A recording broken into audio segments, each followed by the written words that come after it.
Hispánicas de la Universidad Michoacana de San Nicolás de Hidalgo. Ha publicado versos, moscas y poetas, publicado por la Secretaría de Cultura de Michoacán en el 2009, y la plaqueta Alguien ha salido a buscarme, editada por Diablura en el 2012. En el 2009 obtuvo el Premio Michoacán de Literatura en Poesía y en 2011 el de Poesía Tomás Rico Cano. Fue becario del Sistema Estatal de Creadores de Michoacán en el año 2012. Reside en Morelia desde el 2004. Y con ustedes nuestro invitado especial, el escritor Antonio Cienfuegos. Él es originario de San Salvador, actualmente reside en el Distrito Federal. Es escritor salvadoreño mexicano y residió en El Salvador en una breve temporada y luego vino a radicar a nuestro país debido a la diáspora causada por la guerrilla. Estudió literatura en la Universidad Autónoma de Puebla y actualmente estudia el doctorado en Humanidades en la Universidad Autónoma Metropolitana en la Ciudad de México, donde reside intermitentemente. Se considera a sí mismo un expoeta, ya que a pesar de haber publicado en varias antologías, 200 años de poesía mexicana, selección de Yair Cortés y Berenice Huerta, Tlaxcala 2010, o La Luz que va dando nombre por parte de la Secretaría de Cultura de Puebla en el 2007, Carruaje de Pájaros, colección La Lectura con Hechos en el 2010, en varias revistas, Alforja en la primavera del 2004, o en Cultura de Veracruz 2005, Casa del Tiempo UAM 2009, considera que la poesía se encuentra en una crisis tanto creacionista como mediática, pero sobre todo ética. Por lo tanto, gusta que sus poemas sean considerados expoemas y él ser tratado como expoeta. Con ustedes, José Agustín Solórzano y Antonio Cienfuegos.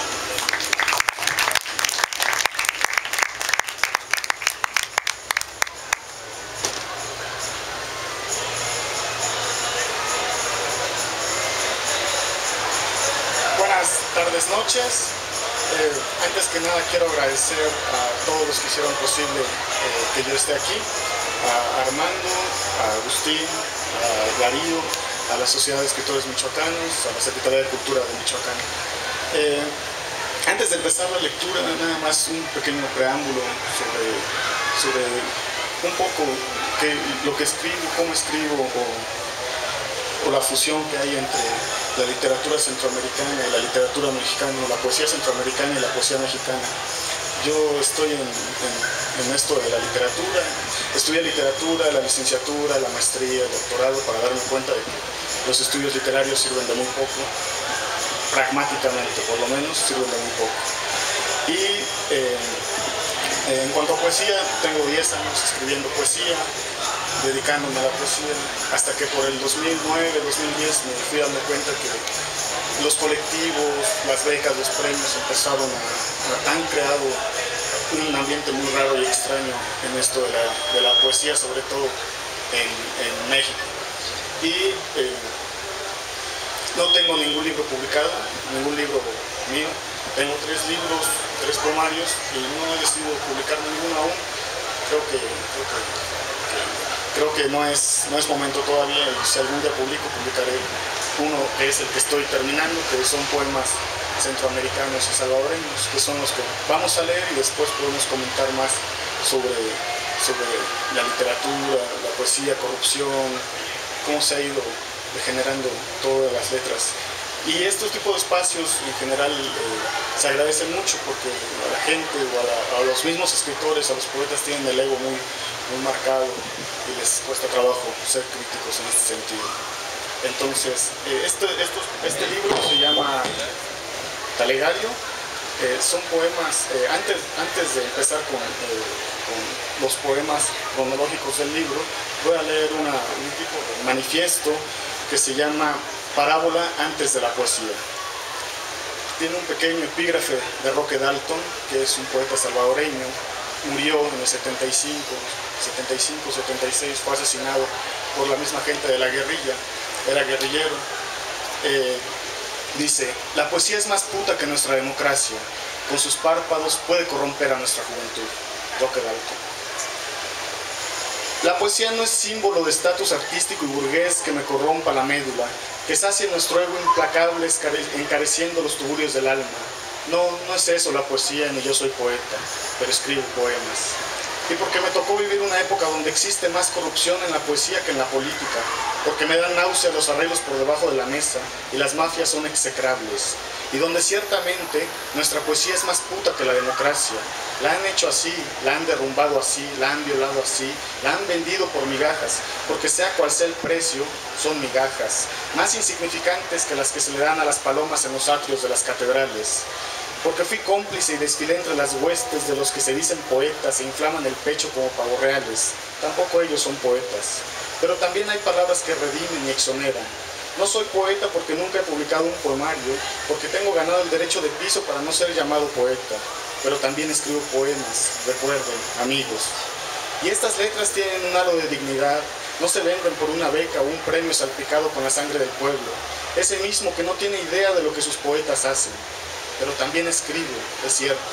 No soy poeta porque veo la diferencia entre ciertos poemas combativos verso a verso, y no me malinterpreten aquí, la poesía social no tiene nada que ver con esto, sino la mierda literaria que algunos estetas y versificadores intentan vender, porque detesto esos poetas del mainstream que controlan el establishment, porque no hay peor facilismo literario que escribirse en nuestra época, con la voz del propio pueblo, ya lo decía Pavese. Los poemas que escribo no son poemas, sino lucha, resistencia, desencanto, pero sobre todo protesta e indignación. Lo malo, queridos amigos, es que por ahora no tengo otra forma de decirlo. Gracias.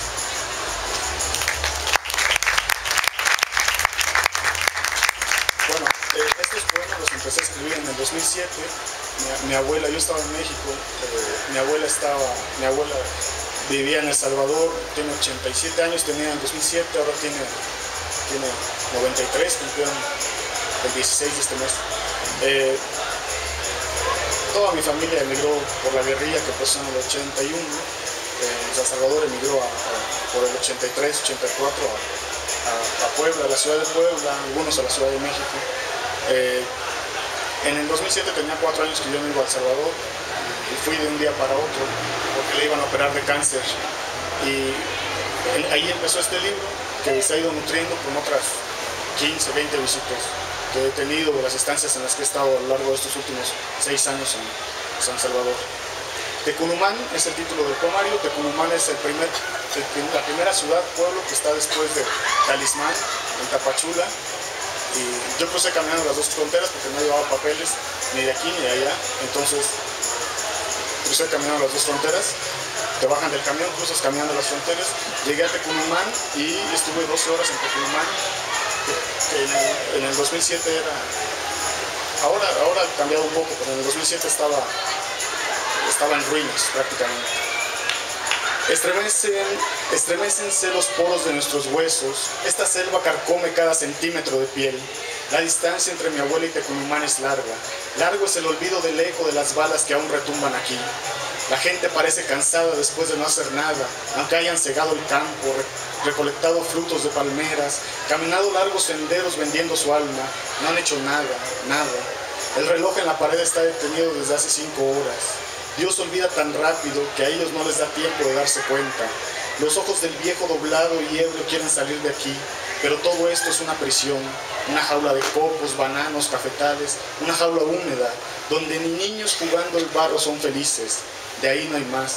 Diariamente aparecen muertos, maras o policías o civiles, muertos todos bajo una anochecida guerrilla urbana. Todos juntos los que pasan en Tecunumán estamos jodidos por el resto de la vida.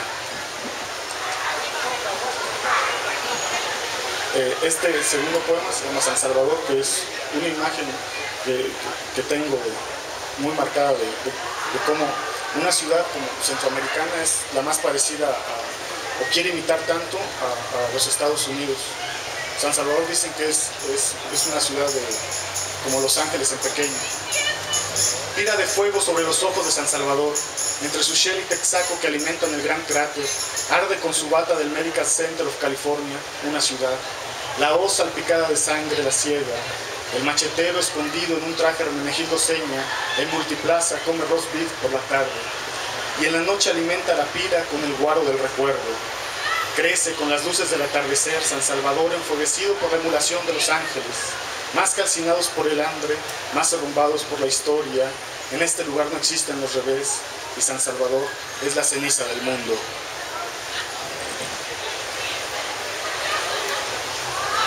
Y bueno, no todo es tan trágico en Centroamérica. Hay mujeres muy hermosas, muy bonitas. Yo tuve una novia en Cuscatlán, que Cuscatlán es el verdadero nombre de San Salvador. Este poema se llama Tarde de diciembre en Cuscatlán. Estallan en el enfueguecido cielo artificiales luces entre una muchedumbre. Nuestras manos apenas desconocidas se entrelazan como aquellas parvadas de aves que se pierden a lo lejos. Estallan las luces sobre la tarde de Cuscatlán y en nuestros ojos cae una chispa cuando pensamos en lo certero de la vida y nos abrumamos por sabernos inciertos. Pero Melina, estamos en diciembre, donde las tardes tienen algo de magia, algo de música, algo de fiesta. Y cuando las luces que se prenden a lo lejos comiencen a desvanecerse sobre nuestros corazones, vos sabrás que nunca nadie ha tocado tu rostro tan tenue con la alegría de las tardes de diciembre en Cuscatlán. Vos sabrás que ni el olvido puede contra tu mirada.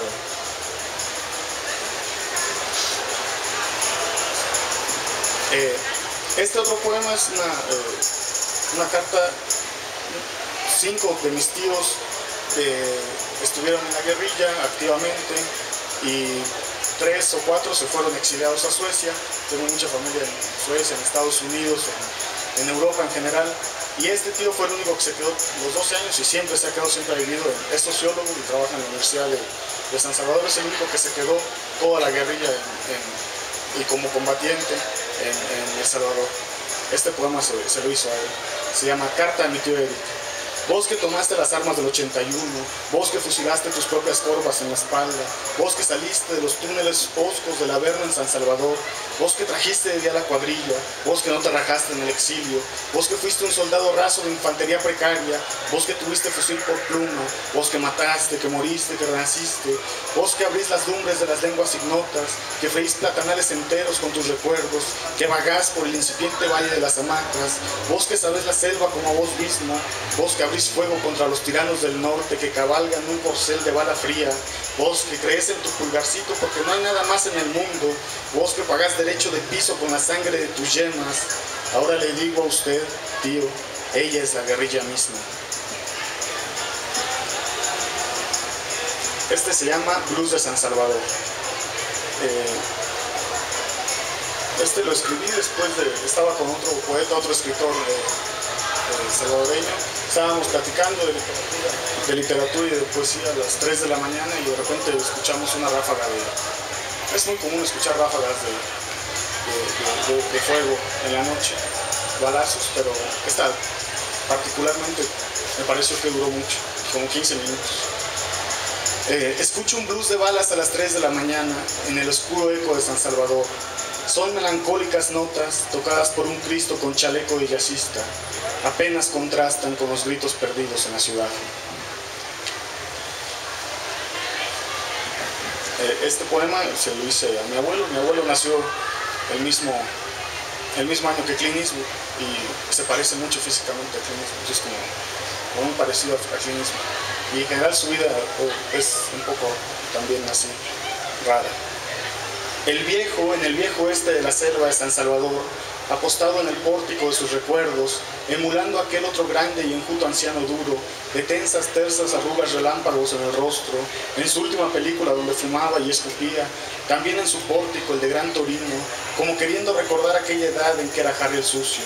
Mi abuelo conversa con Clint Eastwood desde su selva donde creció, como el mismo Duncan en La venganza del muerto. Pero mi abuelo no fue actor, su película era la vida misma. Por eso sus arrugas tienen más matiz y son más nítidas que las de su contraparte ficticia. A los 12 años le decían el Zarco y tenía ya sobre sus hombros mayores hazañas. Manejaba tractocamiones y revólver. Clint Eastwood no sabe de mi abuelo, no sabe que lo que soñó ser en películas, toda aquella hombría y tremendos huevos que siempre cargó colgando desde los reflectores, existían en la vida real. ¿Qué piensa mi abuelo de Clint Eastwood? Le pregunto mientras fuma en su casa, alejado del pórtico, en San Salvador, con el aguardiente indeleble en la memoria. Yo le enseñé a tirar sin desenfundar, me responde. A Don Toño le pelaron los huevos los guerrilleros y el ejército nacional. Los yanquis y putas también apostillaron esa vaina. Y la mi mierda fálica siempre la trajo fajada al cinto. Era de aquella raza de hombres que aún usaban machete. Yo recuerdo que de niño me laceré los dedos tratando de emularlo. Pero Clint Eastwood quiere conversar con mi abuelo, le platica de tal y cual Mustang, de tal y cual revólver, de tal y cual guerra urbana, pero el señor Eastwood usa bala de salva, de esas que no matan ni al espíritu. Ambos tienen ahora 80 años, pero mi abuelo ha burlado la muerte tantas veces que tiene el derecho de reírse a carcajadas de la vida. Y cuando conversa con su amigo Clint, no duda en decirle que a él no le han matado a sus hermanos en Honduras, ni que su madre parió 5 hermanos de diferente padre, y que sin embargo, él no tiene maquillaje en las arrugas, sino aguardiente en las heridas. Ni Clint Eastwood, rememorando sus más grandes hazañas, logra mínimamente igualar al bastardo de mi abuelo. Huelga decir que yo también soy bastardo, pero de las raíces y del espíritu. Bien pudo ser su doble, manejar trailers, conducir ebrio por la vida, montar miles de vírgenes, encañonar otros miles de hijodeputas. Clint Eastwood bien pudo ser el doble de mi abuelo en las nítidas selvas de Usulután. Son dos grandes viejos similares que han platicado un par de veces. Solo cuando mi abuela despierta al viejo de la siesta, lo convence de que Clint Eastwood fue un personaje ficticio basado en su vida. Ahora, y este poema lo hice hace un año en la frontera, también en Cacahuatán, que es la última frontera antes de llegar a Guatemala, en un festival de poesía que hubo, de poesía centroamericana. Se llama, este poema es curioso porque hay como 5 versiones del mismo acontecimiento, y las 5 versiones fueron hechas por los 5 poetas que estábamos aquel día. El poema se llama A la puta que me rompió un poema en la cabeza en una cantina de faja de oro, versión apócrifa. Los tigres de Chalino devoraban ya tiranos corazones mientras éramos los restos de un blanco naufragio. Ahmed Rivera. Abrimos la noche de entelladas para retomar los cánticos perdidos de los proxenetas, padrotes del mundo derrumbados, en los brazos alucinantes de las putas más gordas, más viles. Bebimos el azogue más dulces de las tetas más amargas, el argento derramado del baile sensual de los transvestis suicidas, que sazonan su corazón con el desprecio de nosotros, los únicos bastardos de la cantina. La feria era una perra rabiosa que demanda sangre. El jolgorio exige volver putas a las náyades, y las putas rompen poemas en las cabezas de los borrachos, y los borrachos rompen puños en los labios rojos fuegos de las vírgenes en este Parnaso centroamericano. Vivimos el tiempo en que reposar la cabeza sobre el vómito es la forma más sencilla de emular a los dioses del Olimpo, en que el regocijo se determina por las cuchilladas obtenidas. Somos los parias enfermos de esta feria, de este pueblo, de este infierno, porque no podemos degollar las cabezas de estas cervezas vacías, ahora derramadas como cuerpos sangrientos, apilados bajo la mesa, bajo nuestros instintos, y nosotros más tristes y nostálgicos, porque no podemos explotar iracundos bajo la embriaguez delirante. Nos contentamos con dejar correr la música de la rocola entre las estelas etíricas y los gritos eufóricos de las batallas épicas de un lugar donde ninguno de nosotros debía estar.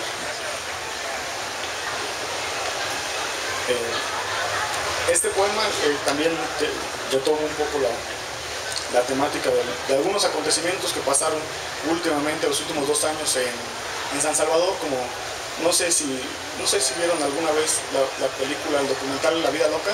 ¿Cuáles son? Es un documental sobre las pandillas salvadoreñas hecho por Cristian Poveda, y a Cristian Poveda, que era un cineasta español y francés, estuvo como 5 años con las pandillas salvadoreñas y hizo un documental que muestra otra, un poco humanizada a los maras salvatruchas que parece que están tan alejados de la realidad. Entonces un poco este poema es una charla que tuve sobre eso, sobre las pandillas y sobre todo lo que estaba pasando hace 2 años, 3 años, en 2010, que era cuando más caliente estaba San Salvador, con Tomás Andreu, que es un poeta salvadoreño. Se llama Charla alucinante con Tomás Andreu en un bar de San Salvador. De putas, de maras, de testimonios, de cárceles en el limbo del mundo, de Zacatrás hablamos, en un San Salvador que no existe, de Poveda y de ticas, para vos verdaderos próceres, en un país tan alucinante como inexistente. No soy el primero que lo dice, pero El Salvador no existe, realmente no existe. No porque sea una alucinación, una herida de luz entre la selva, o una saliente de sal entre las corvas diminutas del pueblo. No, loco, San Salvador no tiene próceres, te digo. Y vos, hermanos, sos una llaga consumida entre las llagas de la inopia en este país viciado por la estupidez, donde las ideologías son las pústulas amargas que revientan a los muertos. Todos en San Salvador somos los brotes antigénicos del cadáver en descomposición que alguna vez fuera Cuscatlán. Hablamos de maras, de putas, de guerrillas, de putas, de sangre, de putas.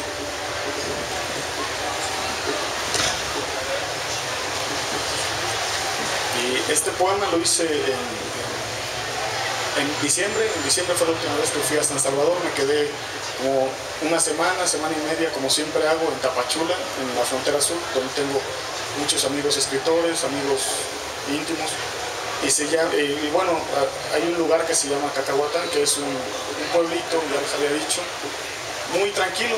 La gente está con las puertas abiertas, muy tranquilo, pero cuando fui estaba bastante violento y estábamos comiendo, cenando con otro amigo escritor, y a la vuelta estaban matando a 2 personas, y de repente ya nos dimos cuenta y fuimos a ver cuando ya llegó la patrulla. Poema violento de un asesinato en la frontera sur. El domingo está invadido por la locura, las calles son venas ajadas con borbotones de sangre, el miedo tiene miedo del miedo. La noche abisal del mundo inunda este pueblo y la frontera del sur de México se vuelve la puerta más inmediata al infierno. En la esquina una salvadoreña nos prepara la cena, y acá todo el mundo es salvadoreño. Somos una raza que trae los heraldos negros, tatuados en todo el cuerpo. Al mismo tiempo, en la otra calle, Dios no existe. Lo sabe la malherida de muerte con 10 cuchilladas en el vientre, el hombre ya muerto, aunque moribundo, que suben a la ambulancia. Lo sabe el feto herido por el oxidado fierro del cuchillo, que penetró la piel como las gotas penetran la tierra. Los asesinos ahuyentados por un cerbero más atroz que ellos mismos, y el calor hirviente descoagula la sangre de aquellos muertos de esta noche que me di cuenta que aún el sitio más calmo de Centroamérica, la muerte es cosa de todos los días. Y para terminar, un poema que le hice en esta. Se llama Retórica del Llagado. Todo fue decidido ya hace largos infiernos.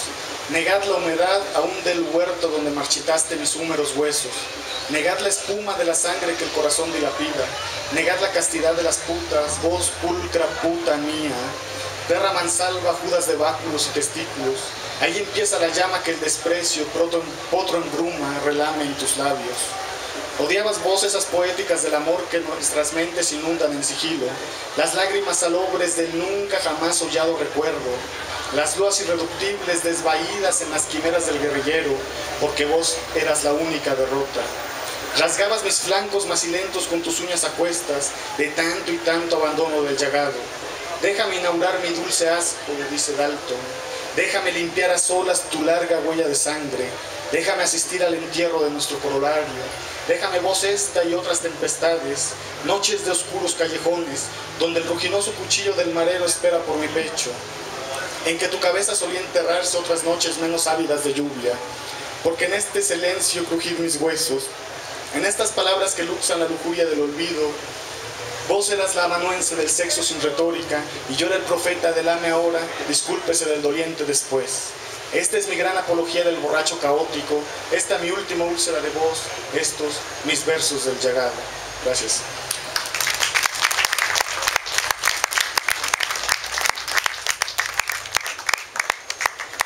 Bueno, pues quisiera pedir un aplauso de nuevo para Antonio Cienfuegos, que nos hace el honor de venir con nosotros desde Puebla. Y antes de comenzar esta pequeña entrevista, ya tenemos algo del tiempo encima y me gustaría también que ustedes comentaran, preguntaran al invitado, así que vamos a ser breves. Antes de comenzar esta pequeña entrevista, me sucede o he escuchado cosas muy extrañas cuando los poetas vienen a la ciudad. Hoy me comentaba Antonio que tenía 20 años sin venir a Morelia. Yo no soy quien para contarlo, pero tiene 32 años. es todavía joven, pero sí ya empieza a pesarle, ¿no? O sea, digamos, es un joven viejo, o un viejo joven. Y la última vez que vino a Morelia tenía 12 años. Justamente me comenta que viniendo en el camión para acá veía las fotografías de ese viaje cuando tenía él 12 años y bueno, también tenía un brazo inmovilizado. Entonces es muy común, es la segunda vez que viene a Morelia y bueno, nunca ha venido con las dos manos. Es algo muy curioso, no sé qué signifique. Los invito a que lo piensen un rato y si encuentran alguna significación nos la comenten más tarde, ¿no? Es el brazo de Cervantes el que te anda faltando, hermano. Entonces, bueno, hay algo ahí muy raro, ¿no? Primero quisiera preguntarle al invitado, Antonio, sobre esta percepción de la poesía. También tengo que decir que yo no lo había leído y quise no leerlo cuando supe que iba a estar con él en la mesa para que fuera de primera impresión lo que tuviera que decirle.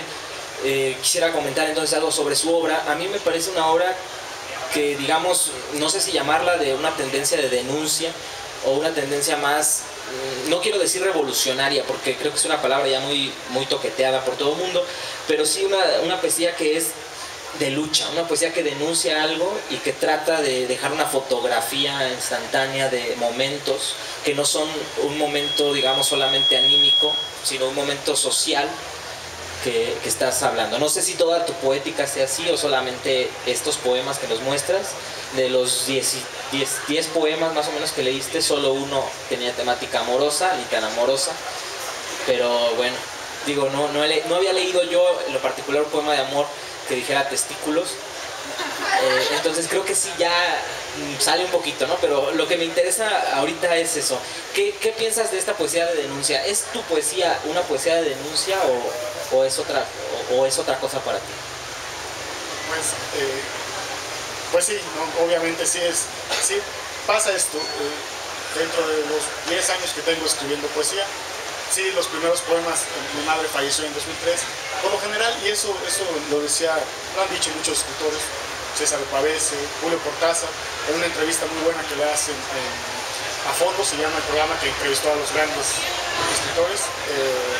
Julio Cortázar decía que él casi nada de lo que escribió no es algo que le hubiera pasado, ¿no? Y César de Pavese decía, no puedes escribir sobre una piedra en Marte, ¿no? Eso es algo importante porque el primer poemario que hice, el primer libro que hice, son muchos poemas que tienen que ver con la muerte de mi madre, es más personal, quizá por eso tampoco lo he querido publicar. Estos poemas sí me parece que tienen, denuncian, son lucha, la palabra como medio de lucha y de denuncia, pero también no nada más toquetear el término y decir, bueno, está de moda la denuncia y la lucha también, porque yo últimamente, el último año sobre todo, he visto a escritores. Un ejemplo claro es María Rivera, que es una escritora famosa, dentro de lo que puede ser famoso un poeta, que realmente nadie conoce a los poetas, o realmente nadie lee poesía, se lee muy poca poesía en México, que de por sí se lee muy poco. Entonces, ella escribe poemas ahora sí de denuncia sobre el narcotráfico y todo así. Entonces, lejos de ser una moda, en Centroamérica así escribe todo el mundo, desde Chiapas, que es Centroamérica, Chiapas, que tiene problemáticas muy diferentes al resto de los estados, así se escribe, pero no es que así se escriba, sino que es como la gente que escribe así, somos automáticamente disidentes, por así decirlo, ¿no? Son los que no escriben dentro del cúmulo de escritores que están acostumbrados a escribir poemas bonitos, poemas donde se le haga una loa a la novia para conquistarla, que también los he hecho, que también los tengo por ahí escondidos, pero no se trata de eso. No creo que las palabras sean para eso, sino para... Yo sí pienso que es un instrumento muy válido para llegar a la gente y para denunciar nuestro tiempo, nuestra época que nos tocó vivir, que es esta, que la corrupción en el país en general, que la corrupción de todos, me faltan 2 poemas por terminar, eso le comentaba, Uno se llama Parábola de Rosenberg, que son cartas de Rosenberg, era el seudónimo que utilizó un preso 2 años antes estaba preso en Zacatrás. Zacatrás es la cárcel más dura de San Salvador, del país de El Salvador. Y estas cartas son de cómo era la cárcel 2 años antes de que terminara la guerrilla, en el 89. Y la otra el otro que se llama Parábola del Miedo, que es sobre una chica que hace 2 años, en 2010, 3 años, la violaron en San Salvador, en Soyapango, que es el lugar como la colonia más violenta de San Salvador. La violaron como 7, 8 maderos durante 3, 4 horas, y ella narra todo eso en un reportaje que le hicieron, y este poema es también sobre eso. Entonces sí es una denuncia, es la realidad que nos tocó vivir, y no por eso digo cada quien escribe como puede escribir. Si los demás escriben como vivieran en Suecia, como si vivieran en Europa, pues es válido también, porque es tan subjetiva la poesía que cada quien es capaz de escribir como quiera. Sin embargo, sí pienso que a partir de no me gusta que me digan poeta, por ejemplo, no me gusta que me digan que escribo poesía y eso, pero sí, obviamente escribo poesía y obviamente soy un tanto poeta, pero poeta más bien no me gusta que me digan poeta en el sentido corrompido de la palabra, en el que poeta es el que llega y dice, y piensa que lo que dice está a priori dentro del arte en el nivel más alto, porque el poeta siempre piensa que lo que él hace es el arte más sublime, y platicaba esto con un amigo. Me decía, la poesía es la aristocracia de las letras, ¿no? Yo no pienso que la poesía sea la aristocracia de las letras, y si es así, por eso no me gusta, en ese sentido, que me digan poeta, porque no me siento ser un aristócrata de las letras, ni mucho menos. Muchas gracias. Bueno, para ir más específicamente, yo creo también en lo que estuviste leyendo que no tienes miedo al lenguaje. Quizá tenga que ver con estos poetas a los que denuncias, a los que dices que quizás se consideran aristócratas de las letras, el hecho de no tenerle miedo al lenguaje. Es decir, se ve que las palabras que elegiste las usas porque crees o consideras que son las correctas, ¿no? O que son las que te van a llevar a decir lo que tú querías decir. Y esto me lleva un poquito a lo que también comentabas al principio con el primer texto, de esta idea de la corrupción en la poesía, un tema que querías tocar también. No sé qué tenga que ver esta idea de la corrupción que nos vas a platicar con el hecho de que vivamos en un país considerado de los más corruptos. El hecho de que México, creo que todos aquí lo sabemos, es un país donde todo se arregla con mordidas, tanto literales como metafóricas, ¿no? Los novios se arreglan las cosas con mordidas literales y los políticos con mordidas metafóricas. Las dos salen caras, además. Pero bueno, la idea entonces que yo quería preguntarte es esto: ¿qué tanto tenía que ver esta corrupción que tú hablas en la poesía con el país en el que encontramos esta corrupción? Y la segunda, dentro del mismo tópico, sería: esta corrupción, es decir, una poesía corrupta para ti, ¿sigue siendo poesía o deja automáticamente de serlo? Te respondo rápido a la primera pregunta. Sí, sigue siendo poesía, obviamente, pero y sigue siendo poesía porque también eso lo comentaba ahorita con Darío, que en México es el único país, yo creo, y en Centroamérica todos no nos reímos, pero sí nos parece muy curioso, y en Sudamérica también, las primeras que he tenido de ir de Chile o Argentina, es el único país donde los escritores o son buenos o son malos. O sea, ¿cómo decirlo así? Hay un escritor, un poeta, bueno, ya es poeta, ahora es bueno o es malo, y si es malo se segrega, o si es malo y es corrupto, y que es la mayoría de los casos, tiene el poder a partir de corrupción, o a partir de otros métodos, otras formas, se legitima, aunque sea malo, pero es poeta, porque es considerado por el canon literario bueno. Entonces, en Centroamérica, como a nadie le importa, como hay tantos otros problemas, quien es poeta y ya, nada más. Bueno, malo o no, es poeta y ya. Y aquí es donde bueno, eres poeta, ¿y cómo vas a ser buen poeta? Bueno, aquí viene la corrupción, porque este país que, bueno, soy mitad mexicano, mi mamá es mexicana, era mexicana, en paz descanse. Este país es de muchos contrastes. Para empezar, hay muchos Méxicos, ¿no? Todo el mundo lo sabe. Pero, ¿cómo te legitimas? ¿Cómo eres un buen poeta? ¿Quién dice que eres buen poeta? Bueno, dice que eres buen poeta si ganas un premio, si tienes becas, que esas becas están asociadas obviamente con el Estado, porque hay una Secretaría de Cultura que da esas becas. Y hay un secretario de Cultura que pertenece a un partido político. Entonces, ¿cómo legitimas tu obra? Pues te entras al juego, a la dinámica política y descuidas la obra. Y te vuelves una persona corrupta.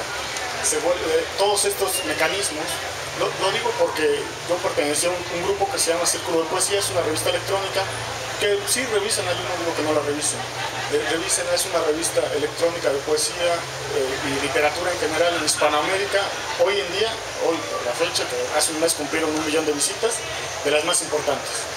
Yo fui cofundador de esa revista, estuve con ellas, Movimiento Nación Puebla, estuve con ellos desde 2002, 2003, empezamos talleres literarios, entras en una dinámica y ahora, pero ellos lo que hicieron fue un grupo de literatura, un grupo literario en expreso para obtener el poder, para obtener las becas, obtener el dinero y obtener el poder por medio de la corrupción. Imitando y literal, y esas eran palabras que se decían dentro del grupo cuando yo estaba, imitando los procesos y los procedimientos del PRI, así literal. Agarras línea y haces las cosas como se hacen en el PRI. Y eso me pareció, y me parece, ya hasta el 2008 en el 2008 ya dejé de estar, me separé un poco, hasta el 2010 me separé totalmente, y hace 1 año y medio hago este trabajo de denuncia por medio de ensayos, de blogs, de un poco parodio también con videos de risa, todo esto porque me parece lamentable que la corrupción política tenga los tentáculos tan largos y tan grandes como para también llegar a las letras, no solo a las letras, sino en particular a la poesía, y que se esté viviendo cada vez más. Antier, este grupo de poesía se volvió tan extenso que llegó a Centroamérica, llegó a Sudamérica, luego a España. En España daban un premio de poesía que se llama La Alhambra, el Festival de Granada de Poesía, que es el más importante según ellos, de poesía en Hispanoamérica, en español, y daban un premio de poesía. Pues resulta que este premio ya estaba dado y se lo ganó hace un año. Este año se lo ganó un escritor del Círculo de Poesía, el año pasado otro escritor del Círculo de Poesía. Bueno, pero lo que pasa es que este año el jurado es muy amigo íntimo. Ellos le editaron un libro al que es el organizador del festival, y este año les falló un poco la cosa porque ya sabían el ganador y anunciaron el ganador antes que se reuniera el jurado a deliberar. Entonces fue demasiado evidente y se armó todo un show en España, en Granada. 250 escritores, entre ellos gente muy famosa, muy reconocida, con una gran ética, como Amir Valle, que es un novelista cubano que vive en Alemania, como, no sé, Jorge Esquinca, otros escritores aquí en México, David Huerta, se sumaron a la firma de para que quitara el nombre de premio de La Alhambra. La Alhambra es un lugar histórico en Granada, muy famoso, y tenía el nombre, el premio hispanoamericano de poesía Alhambra, y bueno, se lo quitaron, ¿no? Entre esos firmantes estaba yo, obviamente, y le quitaron el nombre del premio. ¿Por qué? Porque la corrupción ahí fue muy evidente. Pero eso se da en todos los grupos, hay muchos grupos literarios en México y la corrupción está en todos lados, y el que es jurado va a escoger al ganador, a quien conoce y a quien ha sido su tallerista y a quien ha estado cercano a él y a quien lo ha llevado a festivales, a quien le ha dado otros premios, entonces toda esa dinámica, caer en ese juego y en esa dinámica es muy fácil. Yo ahorita tendría 3 libros publicados seguramente y quizá un par de premios. Es un poco más difícil ser crítico, denunciar y hacerte un lado. Bueno, yo no entro a este juego, no estoy de acuerdo con este juego. Pero también hacer algo, porque lo comentaba, las letras, en México yo creo que es un país donde, y qué bueno también, donde más se estudia literatura. Entonces alguien quiere ser escritor, tiene 16, 17 años, quiere ser escritor y dice, bueno, ¿qué hago? me meto a estudiar literatura. ¿Y qué le van a enseñar en la licenciatura? Desde que entras, me pasó cuando entré a letras en el 2000, entré a estudiar literatura, me dijeron, aquí no vas a aprender a ser escritor. Los que vengan pensando que van a ser escritores, olvídense. Y no es cierto, realmente sí les enseñan a ser escritores, les enseñan a fingir la literatura, porque si alguien no tiene nada que decir, yo pienso que si hay algo que decir, hay que ser escritor, o hay que ser poeta, o hay que ser lo que sea, pero si hay algo que decir, pero si alguien no tiene nada que decir, lo único que va a hacer matizar y fingir, por medio de la retórica, de figuras literarias y de tropos, todo eso que no tiene que decir. Entonces, eso hace un poco de daño a la literatura mexicana, cosa que no existe en Centroamérica, porque nada más hay un lugar donde estudiar literatura y estudian 20, 30 gatos en todo el país, literatura. Y esos no tienen nada que ver, muchas veces no son escritores, otras sí lo son, fortuitamente. Entonces, pienso que un poco es malo esto de que haya tantas escuelas donde se dé literatura en México y tanta gente estudiando literatura. Hacíamos las cuentas, yo creo que poetas en México ha de haber unos 3.000 o 4.000. 3.000 o 4.000 personas que se dicen poetas y que son poetas y que se la creen, que se creen poetas y que van a los lugares y que van a decir, yo soy poeta. O que tienen algún libro publicado, por lo general se autopublica, mucha gente se publica sus libros y bueno, ya son poetas, ¿no? Como 3.000 de todas las generaciones, yo creo, de escritores, habrá muchos más. Entonces, ¿para qué tantos escritores en el país, en toda Latinoamérica, donde menos se lee, ¿no? Donde el promedio de lectura es 0.5 libros al año por persona? Ahí les dejo esa pregunta, ¿no? Bueno, me dicen que ya nos van a quitar la lona.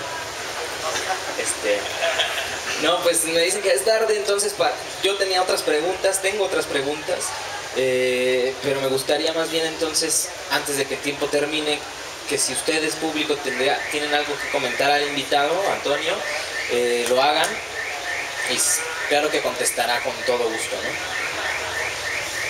¿Alguien por ahí? Ya estabas tú pendiente. Buenas noches. Contextualizando en sus textos, el término puta, ¿no cree que vuelva a su poesía misógina?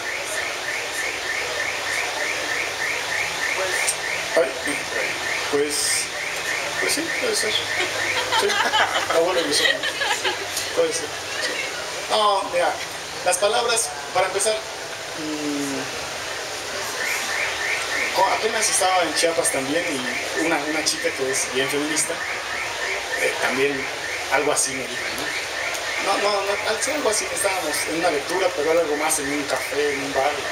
Terminando, estábamos tomando una mesa así, varios escritores, y ella sí, incluso me estaba diciendo eso. Y yo dije, no, o sea, la cosa es que la puta es como la redentora de las mujeres, ¿sí? Pienso que una prostituta, la puta, y aparte la puta no es, eso también platicábamos, la puta no es la que se vende en la esquina, ¿no? Una puta es una mujer, más un cabrón, ¿no? Una mujer que tiene bastantes huevos, ¿no? Entonces, no es más bien la palabra literal, y muchas veces más en la poesía existe la univocidad del significado, ¿no? Que es univocidad, que se dispara hacia distintos lados. El símbolo no quiere decir eso la palabra textual, en la mayoría de los casos. Sin embargo, sí, quizás sí haya un poco de no sé si machismo o misoginia, ¿no? En alguno de los textos, pero es la realidad evidente, porque no sé, cuando llego a Centroamérica, lo primero que me llama la atención es ver putas borrachas en las calles de casi todos los pueblos. En la mayoría de los pueblos que vas pasando ves a las putas borrachas, o transvestis, ¿no? Ya ahora ya no se sabe, ¿no? Entonces sería como entonces feminista seguido transvesti, ¿no? También, porque ya pues ya ni digo puta, pero no digo puta por decir mujer, porque ya ni sabes si una puta es mujer o hombre, ¿no? También eso es difícil a veces de darse cuenta.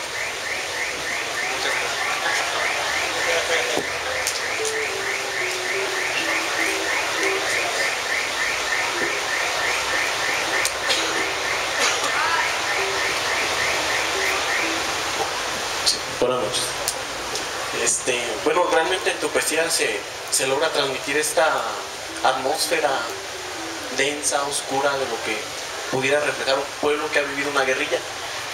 Tú que tienes la experiencia, ¿cómo compararías el contexto nacional de México ante toda esta serie de reformas neoliberales ¿Crees que llegue un momento en el que en México se puedan estallar este tipo de situaciones? Bueno, aunque el territorio es mucho más grande, pero ya hemos visto que han detonado en pequeños grupos. ¿Crees que a ti que te tocó ver, o sea, crees que pueda llegar un momento en el que se den estas situaciones en el país? Es curioso porque hace 2 semanas o 3 semanas estaba con mi abuelito. Bueno, mi abuelito, toda mi familia es chistoso porque mi abuelito mide como 1,87 y es así súper... No es broma, puede disparar sin desenfundar. Ya no creo que ahora a sus 83 años lo pueda hacer. Y mi abuelita es chaparrita, como 1,50 y muy sumisa, ¿no? Es de los 20 mi abuelita. Y bueno, mi abuelito me decía, mi abuelito odia El Salvador, por ejemplo, ¿no? O sea, odia El Salvador. Y muchos salvadoreños odian El Salvador profundamente. Y me decía él, platicábamos esto y me decía, todo esto como lo ves aquí en México, esto que empieza, es el preámbulo de una guerrilla. Así empezó la guerrilla en El Salvador. Porque él estaba bien, El Salvador, ellos les iba bien, estaban relativamente bien y después, y de repente, no de un día para otro, porque El Salvador es un país que después vivió dictaduras en los 30s, 40s, después vivió puros gobiernos militares. Todo eso desembocó. La guerrilla cuando estalló ya tenía 30, 40 años latente. Y aquí en México podríamos decir que tiene desde el 94 un poco latente. Entonces ya tiene 20 años latente. Entonces, por la extensión del país no creo que sea así. No creo que se ve como tal. Va a llegar un hartazgo en un momento de la gente. Va a llegar un hartazgo, pero tampoco pasa lo que en El Salvador, que eran gobiernos militares, en todo Centroamérica. Y también el comunismo y el socialismo ya han caído. Actualmente en El Salvador está el presidente del Frente Farabundo Martí. La guerrilla se convirtió en un partido. Los que estaban en el monte se convirtieron en trajeados y hoy en día venden al país igual que los de derecha. Entonces, no hay y eso lo dijo Pepe Mujica, yo creo que es el único político, y Uruguay ahorita yo creo que es el país más avanzado en eso, el único político que ahora vale la pena mucho. Pepe José Mujica en Uruguay, que fue guerrillero, estuvo con los Tupac Amaru, con la guerrilla Amara en Uruguay, y él decía, ya hoy en día en Latinoamérica no hay gobierno, ni los de izquierda son tan de izquierda, ni los de derecha son tan de derecha. Entonces, van a arreglarse. El PRD, ya acá gobernó el PRD. ¿Y qué pasó? Y en Chiapas el gobernador que acaba de irse, Sabines, era del PRD y lo dejó hecho mierda el Estado. Entonces, no es, y tampoco es una cuestión de ideologías. Sí pensamos un poco. Pero ya no es la forma, y eso lo platicaba con Armando, ya no es la forma de tomar el poder. Porque quien llega al poder, si hace una guerrilla armada y llegas al poder, vas a volver a hacer lo mismo. Esos ciclos se repiten. Esto pasó también, terminaba de comentar, el círculo de poesía donde estaba. Cuando empezamos, ellos ahora son muy famosos, yo no soy famoso ni conocido como ellos son muy famosos en toda Latinoamérica y en España. Cuando empezaron no eran conocidos por nadie. Y no había espacios para ellos, para nosotros, en ningún lado había espacios. Necesitábamos luchar mucho para tener espacios para leer, para tener espacios, nosotros nos hacíamos, etc. Entonces pasó lo que pasó con los Espartacos, como en esta serie de Espartacos en Roma, ¿no? de que llegan al poder y hacen lo mismo, repiten lo mismo, y esto lo habla también Albert Camus en su libro ¿cómo se llama? En el libro de... ¿cómo se llama? No, en el mito de Sísifo es donde habla un poco también del hombre absurdo, en donde habla sobre que cuando llega al poder alguien repite las mismas patologías que vivió cuando estaba suprimido. Entonces, si se hace una guerrilla y si llega al poder y si gana esa guerrilla, supongamos, va a repetir las mismas patologías. ¿Qué pasó con Chávez en Venezuela, con Fidel en Cuba? Va a repetir las mismas patologías, igual o peor. Entonces, no creo que sea el camino tampoco una guerrilla para cambiar los paradigmas de las personas. Tiene que empezar de abajo, de una forma silenciosa, pero con realmente un cambio de mentalidad de las personas, de actitud sobre todo. De dejar de ser tan egoístas. Vivimos en un liberalismo tan voraz, y pensamos en comprar todo el tiempo, y tenemos trabajos que no nos gustan para comprar y satisfacer nuestras necesidades consumistas, y compramos cosas que realmente ni queremos, ¿no? Entonces, yo creo que va por ahí.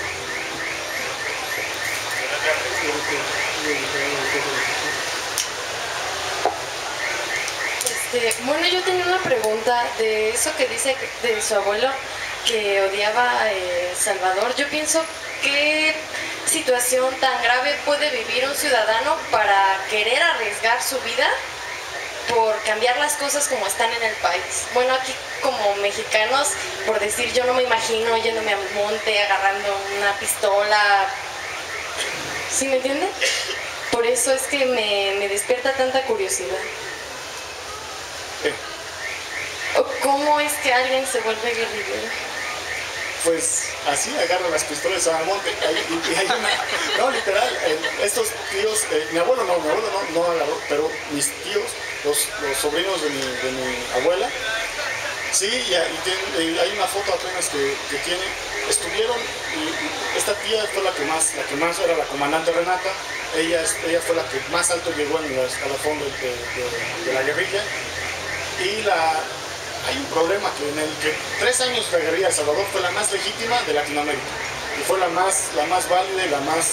Pero después de los 3 años, los 2 líderes guerrilleros se mataron entre ellos.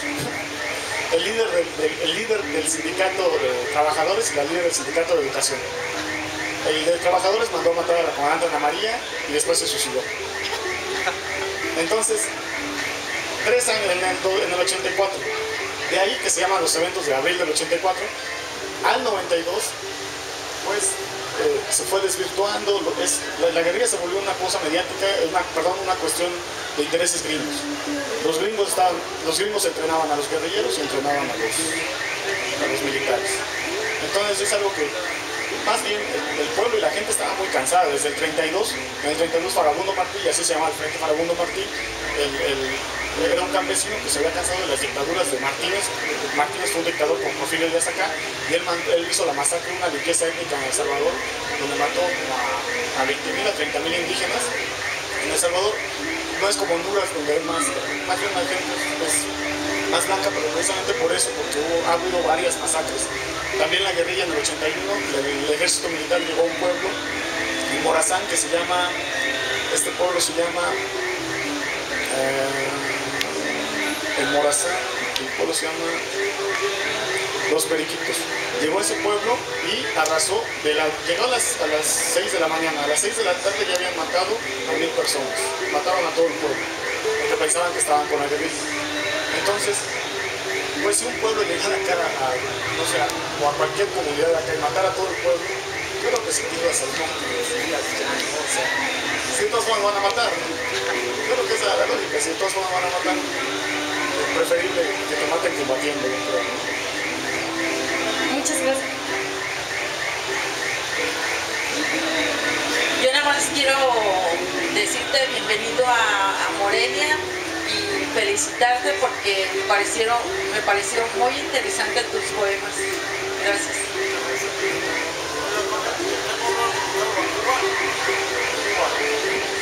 Pues tengo amigos en Cuba que no es que me inviten o no, o sea, pues si me dijeran algún día, pues sí. Cuba estuvo muy unida también en la guerrilla y apoyó mucho a El Salvador, a los guerrilleros salvadoreños. Pero es que ahora Cuba ya es capitalista también, no hay mucho que ir a hacer por allá. Ya Cuba está en declive.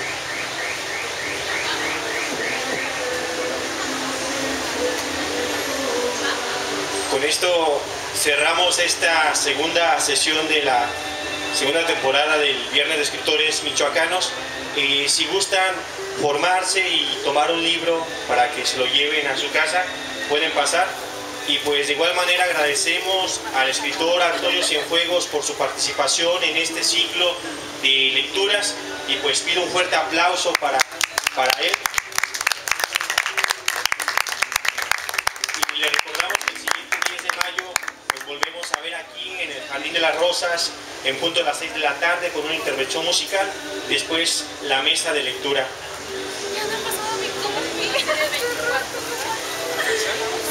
Después del 10 de mayo sería el 24 y luego repetimos el 14, 28, 12, 26 de cada mes.